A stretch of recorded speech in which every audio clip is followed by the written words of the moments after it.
DMR number 2, we're going to write an inequality to represent the C, cost, of a movie ticket. Alright, so it says the cost of a movie ticket is always less than $9 no matter the day of the week. So we are going to take a look. C is going to be our cost and $9, but less than $9. We have C and 9.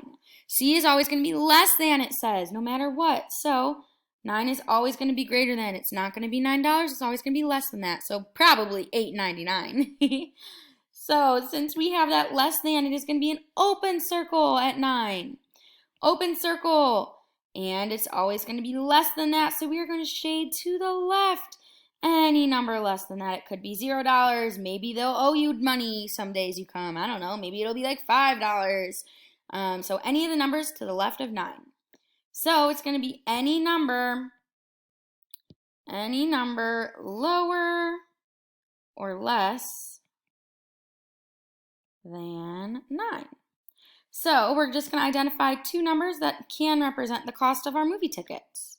So could be $8, could be $3, I don't know. But you can have any number that's either lower or less than 9. And that's it for your DMR number 2. Great job.